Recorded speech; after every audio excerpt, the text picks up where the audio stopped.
koska itserakkaus ja narsismi, ajattelin kuvata vähän itseäni ja päivääni tässä. Jäin yksin kotiin 2 päiväksi ja tämä on nyt aikamoinen juttu.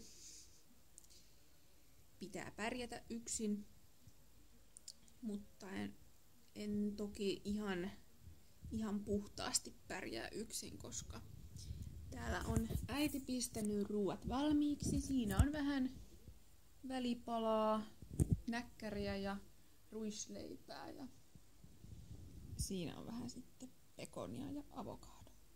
Syön just namia muuten. Hyvä.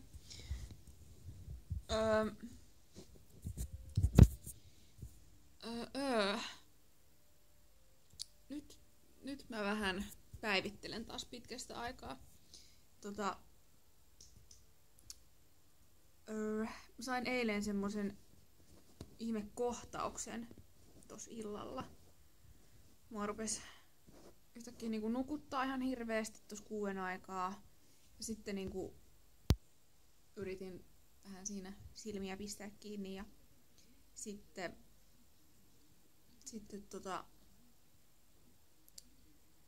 tuli taas hengenahdistusta ja semmonen hengenahdistus, mitä mulla jotain välillä on ollut. Ei ole enää pitkää aikaa tosin ollut, että se oli vähän outoa. Ja sitten taas syke vähän nousi ja sit tuntui siltä, että verensokeri laskee ihan kauheasti. Sitten mä yritin vähän syyä ja musta tuntui, että se ei niinku auttanut yhtään. Sitten mun tuli vähän sellainen niinku tärinä olo ja semmonen, että mä en niinku tiennyt oikein, että mitä mun pitää tehdä, kun mä en tiennyt niinku, että mitä tapahtuu. Mutta siis yritin syödä jotain ja en mä tiedä auttoiko se sitten.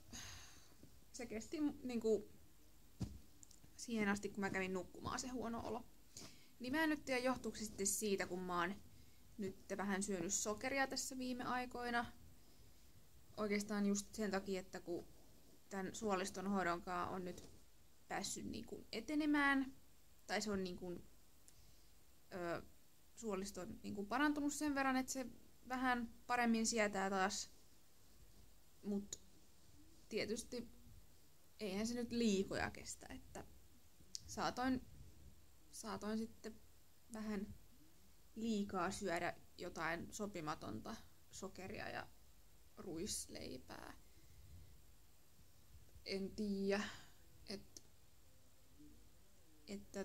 siis mietin, että mun verensokerit nyt seilaa jotenkin, että keho on jotenkin nyt sekaisin, kun on ollut niin tiukka ruokavalio nyt 4 kuukautta. Ja siis kun se on niinku pakko olla, koska jos mä niinku syön jotain kiellettyä, niin mulla tulee siitä niin kamala olo. Mulla tulee niinku tosi hirveä aivosumu ja kaikki muutkin oireet, niinku fatiikki ja tälleen. Mut erityisesti niinku se aivosumu pahenee, jos mä syön niinku sokeria liiaksi. Tai niin. Et mun täytyy olla ihan sikatarkka ja se on nyt tuottanut vähän vaikeuksia, kun mä oon tietysti sitten niinku laihtunut aika paljon tässä ja mua huolestuttaa se. Niin mä en halua laihtua yhtään enempää, niin mä yritän nyt sitten sen verran niinku ruisleipää nyt yrittäisin kehoa nyt vähän totuttaa tuohon ruisleipään ja sitten aika niinku isolla harppauksella nyt on tää suolisto kyllä niinku parantunut. Mut että niinku kyllä se keho on näköjään tosi herkkä. Tosi herkkä. Mutta niin.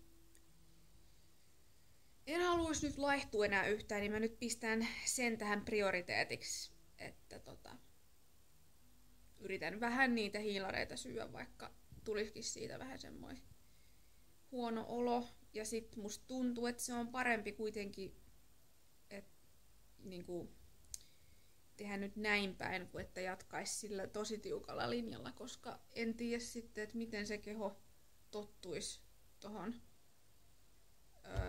hiilihydraatteihin sitten myöhemmässä vaiheessa.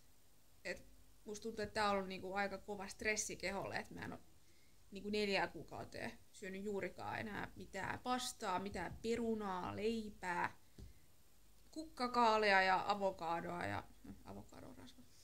Niin kukkakaalia ja parsakaalia ja vihreätä omenaa. Ei noista saa niinku energiaa niinku yhtään.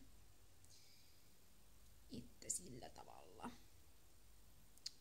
Että nyt tässä vähän kärsin taas ja toivottavasti siitä seuraa sitten taas hyvää.